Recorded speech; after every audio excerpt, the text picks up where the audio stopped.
What's up, YouTubeites? Welcome to Lords of Longbox presents the Cover Price Top 10 for the week ending July 9th, 2023. Hope you guys are all having a good day. While you guys are congregating, let's say the word since we're celebrating 50 years of hip-hop.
What's up, YouTubeites? Welcome to the Cover Price Top 10, or actually Top 11. It's Top 10 plus one because there's always a runner-up. Welcome to the show. Say what's good to everybody, Laura. Hi, guys. I'm a little bit sunburned. Can you tell? No. I actually got some color. Maybe You look a little bit red. Yeah. A little bit. Yeah. I burn. No. You burn, TiVo? I think you would just tan into like this No, this is golden god. No, you know what? At first, my first initial tan, I burn, and then after that, it's just a golden coat. No. Speaking of golden coats, my man JB, say what's good. How you doing, everybody? Welcome to another edition of the Top 10.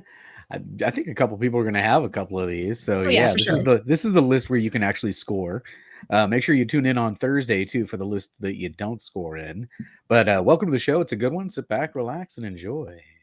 Once again, this show is brought to our friends over at CoverPrice.com for your price guides, collections, and trends. Head over to CoverPrice.com for the low price of $6.99 a month or a 2-week free trial. They got a bunch of brand new features. I kind of fumbled it last week when I tried to add to my virtual box, but I figured it out. So I'll show you guys on Thursday when we go over to Shaker Show. Show is also sponsored by our friends over at Bird City Comics. Use discount code of LOTLB to get 15% off anything in the Bird City Comics store. And I believe Miss Laura has some news about something that's dropping Friday. Give us the deets. Yes, we're so excited. We've had this one in the bag for a while. This is Sacrificers issue number 1, written by Rick Remender, and this is our Tahani exclusive. She did this. I wish I could show you guys the whole process, but she sketched it all out, and it was like this meticulous process. I'm in love with it. And this drops this Friday, 500 Virgins.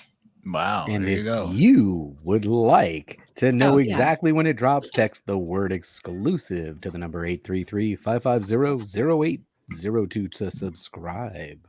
Is that an image book? Sacrifices? It is. Yeah, this is Image. It's a really cool story. Like each family has to sacrifice a member of their family in order to like maintain this utopia.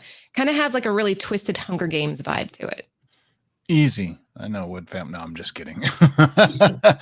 Let's get right to it, boys and girls. This is the Cover Price Top 10. As always, there's a runner-up to the top 10. What do we have for this week's runner-up? Almost made the list. We have Venom 2099, number 1 from 2019. Venom has a fantastic following, and with 2 successful box office outings, there are currently dozens of rumors running rampant about Venom 3. Everything from the appearance of Andrew Garfield to Venom's own multiversal saga, including Null. What is strange is there haven't been any rumors about Aaliyah Bell, the second Venom 2099. Despite that, sales of this issue, which are her debut, have taken off. The last we saw of Belle was in Spider-Man 2099, Dark Genesis number 5. Perhaps there's news out there that we haven't seen yet. Nevertheless, we tracked 24 copies sold at a 7-day trend of 100%, with a high sale of 115 for a CGC 9.8 and a current near mint fair market value of $15. Venom 2099 coming in, number 1 coming in as runner-up. I think people are just specking on 2099 books in general. I think so too. Yeah, because I just found my X-Men 2099, and it's like really, really like what year did it come out? See, this came out recently. That came out with the Doom. And there was a whole that was a while ago. That was like a Spider-Man to the old school one. This is like the new version that came out in 2019, but there was the older version as well. So runner up is Venom 2099, number 1. All right, let's get right to it. What do we have for number 10? All right, everybody. At number 10 on the list, we've got Barnstormers, issue number 1, the Jenny Frison 1 in 25 cover from Dark Horse. Now, Jenny Frison has a dedicated fan base. Laura is one of them. Yeah. One that routinely propels her work into the spotlight. Now, this book is no different, as it debuted to marginal acclaim, yet no other covers for Barnstormer number 1 have seen quite the same attention. This 1 in 25 variant from Frison is the leader of the pack by a wide margin, and once again, her influence has made itself known throughout the community. We tracked 22 copies sold at a 7-day trend of 117%, with a high sale of $55 for a raw copy and a current raw near mint fair market value of $52. I want it. I want it so bad. Shocked. It's good to see, it's good to see, first of all, number 10 is Barnstormers number 1, the Jenny Frison 1 in 25 variant. It's good to see books that are on here that are just gorgeous covers or good stories. I don't think there's any development news on this being developed on TV or movies, right? I mean, Not that I know of, but she's going to be at San Diego Comic-Con, so maybe people are trying to snag up some obscure covers for signings. That's true. That is true. Yeah. She's always got a long line too. So there you go. She draws the feminine face very well. I think I dig it. It's strong, but feminine. I'm going to just totally fangirl over her. Everything she does is perfect. So what does it say? Barnstormers, a ballad of love and murder. Of course. Sounds romantic. All right. Let's get to number 9. What we got next? Okay, this is interesting. My Little Pony number 14. Just Asuda. This is a retailer 1 in 10 incentive from IDW back in 2023. While IDW has been losing some IP lately, they're still going strong on the My Little Pony front. My Little Pony has a ton of fans, and when a new character is introduced, they take notice. Meet Violet Rainbow, a crafting protege and new member of the group. Fans are here for this 1 in 10 variant from Just Asuda that features the character in her element, sprawled out with all of her crafting goodness. We tracked 13 copies sold at a 7-day trend of 257%, with a high sale of $70 for a raw copy and a near mint fair market value of $45. And I will say this, when I was talking with Trish Forstner, she said that the bronies, that's like a real big deal. The brony people that follow these. Yeah. I was going to say, who's buying this? It's not girls, it's not little kids. It's grown ass men that are dropping $70 on it. I guarantee you, it's bronies. Like tight, like these biker looking guys. Like, yeah. Shout out to the bronies. Brony. Number 9 on the list is My Little Pony. Number 14, the Justasuda. Did I say that right? Justasuda. And I think JB, don't you have this? Yeah. No, I do not have this book. Come on now. Let your broniness out. Yeah, let your brony flag fly. Mm-hmm. All right. I got the brony shirt. What are you talking about, man? All right. Well, it's almost ironic if you wear like a My Little Pony shirt, right? All right. What do we have for number 8? I'll break it out if you want. All right. Next up, we've got Hulk Annual Issue number 1, the Gary Frank regular cover. Now, the love that this book is receiving is very reminiscent of the love Immortal Hulk had when it debuted. Just genuine fanfare, and man, it's awesome. Moreover, this book introduces the Eldest, a major player in the war between Hulk and the Mother of Horrors. The prospect of the Emerald Monster versus the Mother of Horrors has many fans grabbing anything they can in preparation, and that includes this book. We tracked 33 copies sold at a 7-day trend of 102%, with a high sale of $28 for a near mint plus raw copy and a raw near mint fair market value of $16. Yeah, it's kind of amazing. Hulk Annual number 1 coming in at number 8. When they relaunched it and they gave it more of a horror vibe, it breathed new life into the Hulk title. If you guys remember, Immortal Hulk was fantastic. Yeah, was that last year? It got wonky at the end, but it started really strong. Al Ewing, right? Was it last year that Al Ewing did that? I'm trying to remember. Yeah, because they created this whole backstory and mythos where, as opposed to just some dude who got exposed to gamma rays and just became a green monster that always kept his purple pants on from somehow. But number 8 on the list, Hulk Annual number 1. All right, what do we have for number 7? We are just cruising tonight. All right, number 7, Uncanny X-Men number 266 from 1990. Many news outlets reported as a fact, but CBR has the gist of it. Rumors are swirling that Channing Tatum will finally be portraying the characters fans have been clamoring for years, Gambit. Keep in mind, it is currently a rumor, but that hasn't stopped the community from revitalizing the age-old debate of which book he first appeared in. Currently, CGC recognizes this book as his first appearance, but the community is not so easily convinced anymore.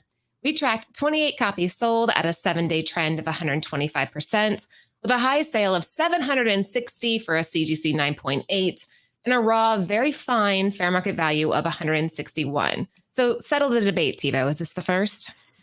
It's whatever the market dictates, and it's first full cover. Where they're prominent on the cover too, just like Hulk 181 as opposed to 180. In continuity, right? No, I don't. The other one is, well, what is it? Is it X-Men Annual or Avengers Annual? I forgot which one it was. The other one where he shows up. But it's an X-Men Annual. Yeah, X-Men Annual something. And he shows up on multiple panes. But look at that though. I mean, right on the page it says "Enter the Mutant called Gambit." So like I said, for those who don't have 266 and have the other one, they're gonna claim that's the first appearance. It's but like I always say, get both. What do you guys think of all of the leaks that are coming out on Deadpool? I've been trying not to follow too many of them. There's just so many now. There's so many. You can avoid it. There's just too many. Isn't it set photos? What are they? Official set photos of Wolverine in his yellow costume? Yeah, in his comic book accurate costume. What was awesome is he was fighting in front of the old 20th Century Fox logo, which was all busted up. That's hilarious. I didn't even notice. Yeah, watch it again. You can make out like the Fox universe. You can make out the OX of the 20th Century Fox logo. It's pretty funny because it's literally it's Gambit destroying the Marvel universe, but the Fox Marvel universe. Sequential guide. Deadpool kills the 20th Century Fox universe. Exactly. Yeah. All right. Number 7 list is Uncanny X-Men number 266. Everybody's favorite Cajun superhero. Number half of number 6. All right. At number 6, look at this cover. Star Wars, Dr. Aphra, issue number 33, the David Marquez cover. Now, this book initially wasn't considered a key, but fans are taking a closer look as it features the first cameo of Star Weird. While they aren't named explicitly, people love new characters across the gamut of Star Wars comics. Mm-hmm. That and this issue features Ayla Sakura front and center, whose death was retconned in the previous issue. Now, this opened up a can of worms in the aftermarket that's still going strong. We've tracked an astounding 37 copies sold at a 7-day trend of 105% with a high sale of $27 for a raw copy and a near mint fair market value of $20. Wait, Star Wars Dr. Aphra number 33, the David Marquez variant coming in at number 6. Wait, was she the one that got killed in Order 66 in the Star Wars film? She didn't have one line of dialogue, but she got killed off. Well, you know, I don't remember that. She was like standing with her back turned, and then the stormtroopers turned on her, or excuse me, the clone troopers turned on her and shot her in the back. She was standing in front of like a giant mushrooms or something like that. I'm trying to remember. There's somebody in the live chat. Right. I think you're right, man. I think maybe her, because it has the same kind of, I don't know what they call them. Yeah.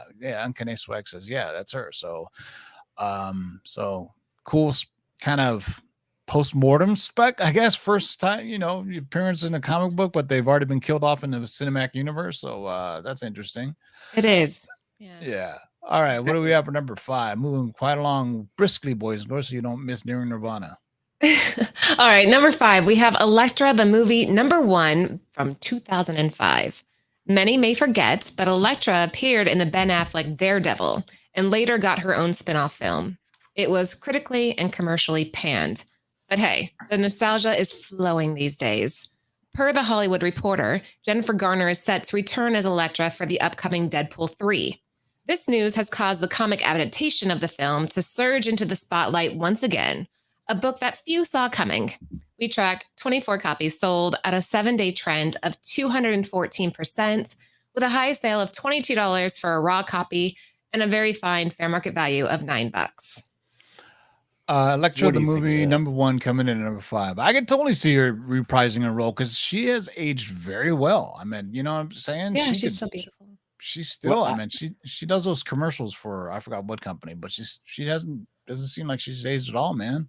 This is going to be the ultimate fan service. I thought The Flash was bad at the end with the fan service. We're getting every cameo of every Fox Marvel character in this movie. This is going to be crazy. Yeah. And Elektra was truly a horrible film. I mean, you can make an argument. It's the casting, right? Or was it the plot? It's just a bad movie. I mean, you can make a case that Daredevil the movie's director's cut is not that bad of a film. It may be even good. I mean, I still say it's still the best depiction of how DD uses his sonar that we've seen yet. When in the rain, that was when they did the Netflix Very shows, cool. They've never showed how he really uses his. Well, maybe it's too expensive for Netflix to use since they were paying all tons of money anyway. But number 5 on the list is good old Elektra. Number 1. What do we have for number 4? Wow, this book does not move. Oh my goodness. Here we go. You know what? Before we get to this book, everybody knows what this book is. Now is a perfect time. We got 95 in the chat. If you're enjoying the show, take a moment, hit the thumbs up, go to the description of this video and subscribe to Nearing Nerdvana. That is Laura's channel. I'll give you a couple seconds here. Go into the description, click on the link, hit subscribe, come right back. And because you've heard this one a couple of times. Next one up. Spider-Man issue number 7, the Humberto Ramos top secret spoiler variant. Wow, jeez, good. There's just no getting away from this Spider Boy. Since his debut, he has consistently appeared on either this list or the runner-up list. But why? Well, a chunk of the community loves him for his relation to the Spider family, while another loves the mystery behind the character, and yet another loves the potential he holds. Will he be the next Miles Morales? Or will he fall flat and become a forgotten gimmick? Well, if the numbers are to be believed, he's more than just a gimmick. But we're all holding on for the ride. We tracked another 53 copies sold at a 7-day trend of 101%, with a high sale of $130 $30 for a CGC 9.8 copy and a new raw near mint fair market value of $38. Okay. Number 4 on the list is Spider-Man number 7, the Humberto Ramos top secret spoiler variant. And I think you're going to see more and more slab sales hit because when it came out to when, you know, the turnaround time for CGC, but damn, this doesn't go away. Didn't they just do, was it last week or 2 weeks ago, his origin story, or did I read that in a preview? Yeah, it was in Edge of Spider-Verse 3. Yeah. So we shall see what happens to him. But, you know, Marvel listens to their consumers pretty well. You know what I'm saying? So I fully expect a Spider-Boy solo series anytime soon, just like, you know, Spider-Gwen and those other characters. So number 4 on the list is Spider-Man number 7. You know what it is. All right. Number 3 on the list has got to be the other one, right?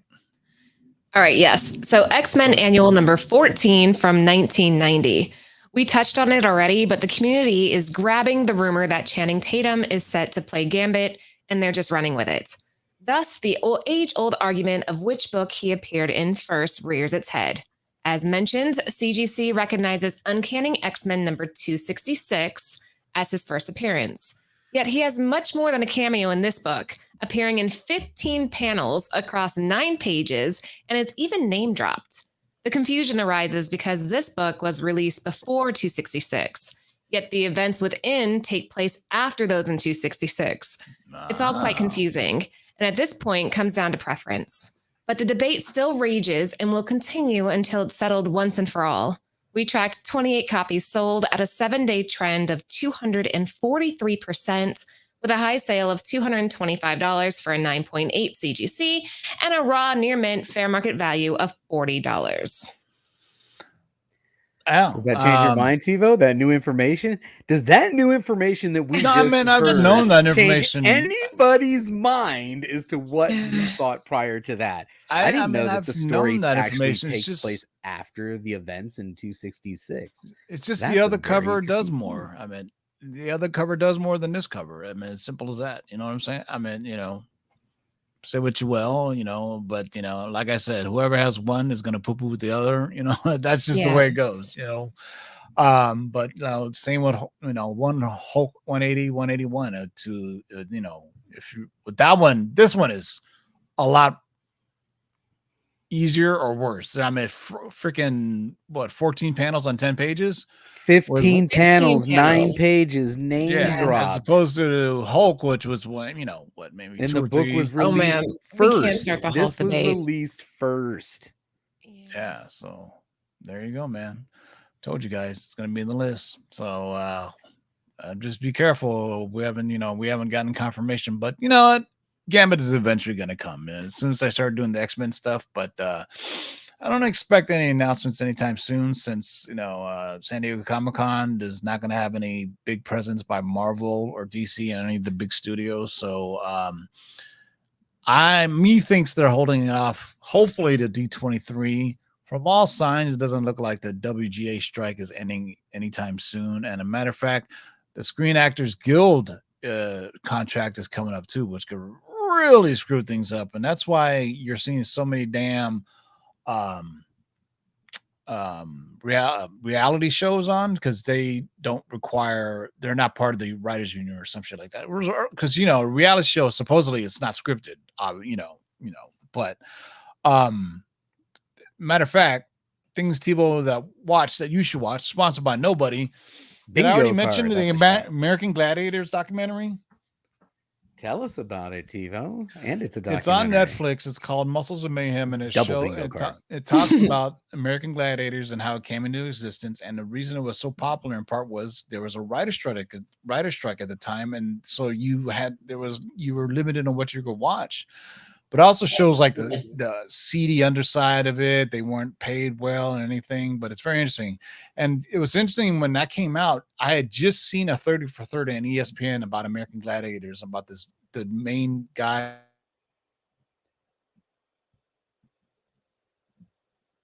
Is it me or did we lose TiVo? Must be me.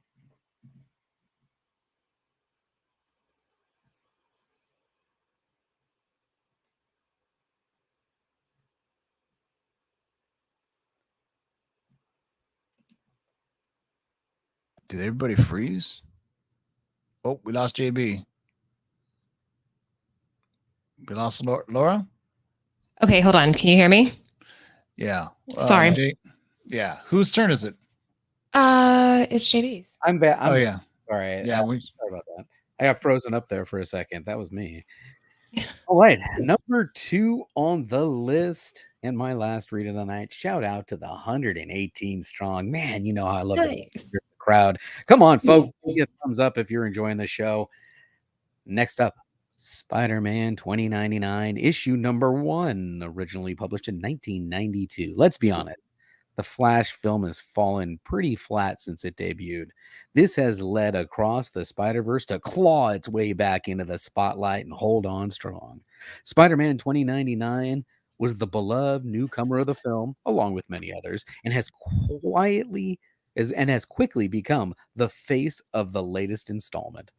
Fans have been scouring the internet in search of this book, where he is featured so prominently on the cover, and luckily, it is plentiful and it is cheap.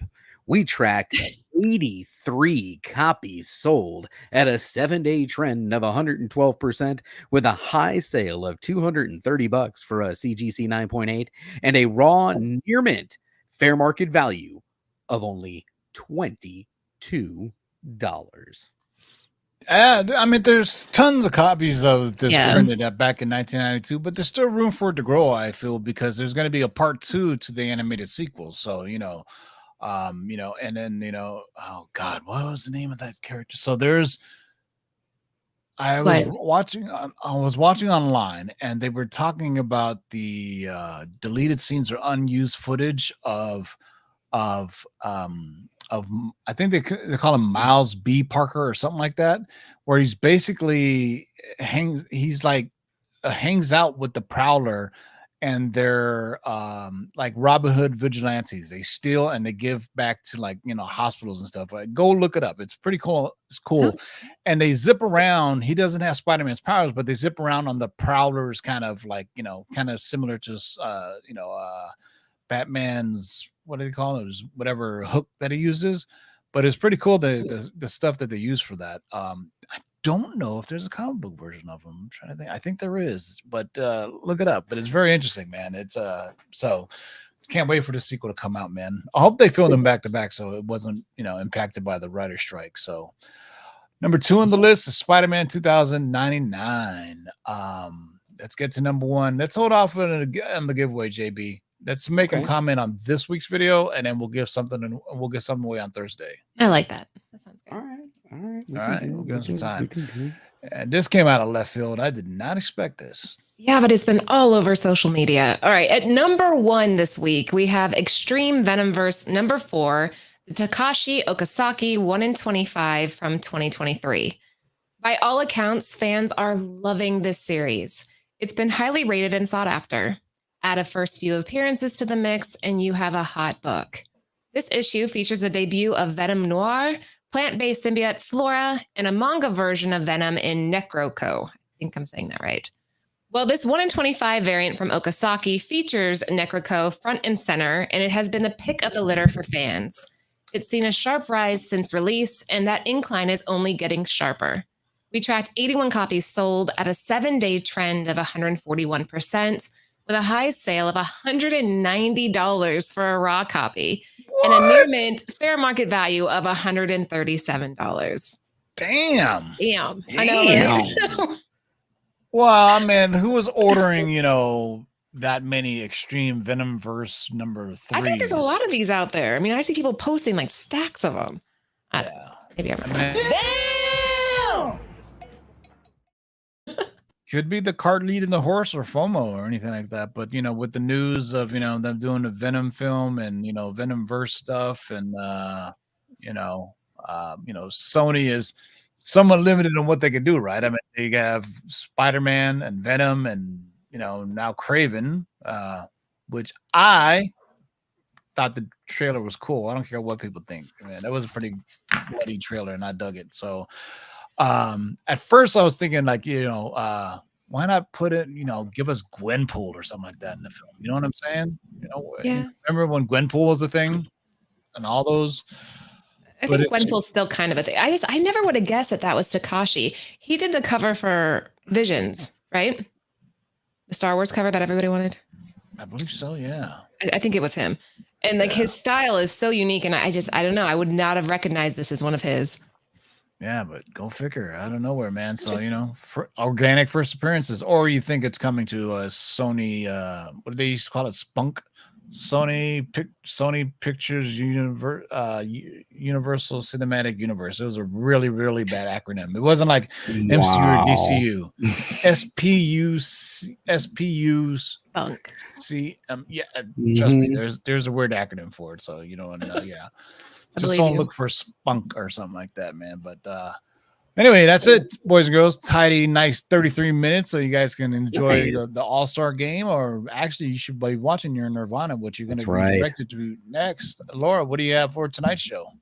We are covering Adam Hughes. So if you guys are Adam Hughes fans, we're going to be diving into his covers. Yeah, it's going to be a quick, fun show. There's going to be a lot of debate with the chat because we're going to try to figure out if you guys know your prices as well as you think you do. So yeah, hop over to that. We'll be live in about a minute. I wonder how many Adam Hughes signatures have been forged since it's so easy. Odd question. Apostrophe. It's such easy. I was just thinking, man, I could do that shit. Anyway, JB, any last words? Thanks for joining us, everybody. Really appreciate you. Make sure you tune in on Thursday and check out my IG if you're not familiar with the channel. And don't forget, man, we had a good time. Peace. Yeah, so make sure you leave a comment on this video. What was your favorite cover? And you'll be entered into next Thursday's drawing. And I'm almost caught up. I just need to ship out 3 more things, and then I'll be back to being able to do it on a weekly basis as soon as Miss Laura gives me her book. So there you go, man. I'll think about it. For Laura, JB, and Gabe, who couldn't make it, this is TiVo saying keep digging in them long boxes. Peace out.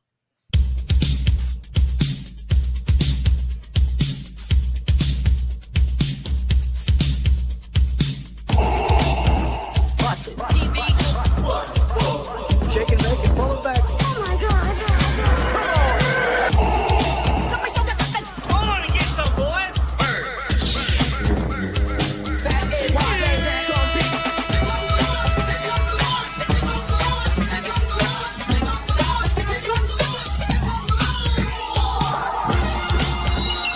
In the great hall of the Justice League, there are assembled the world's 3 greatest heroes, created from the cosmic legends of the universe. Their mission, to fight injustice, to right that which is wrong, and to serve all mankind.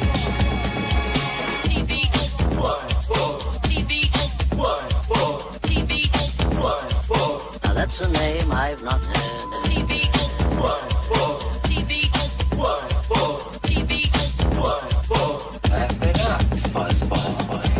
this, you shall know that the Lord is Shake and make it, pull it back. In this, you shall know that the Lord is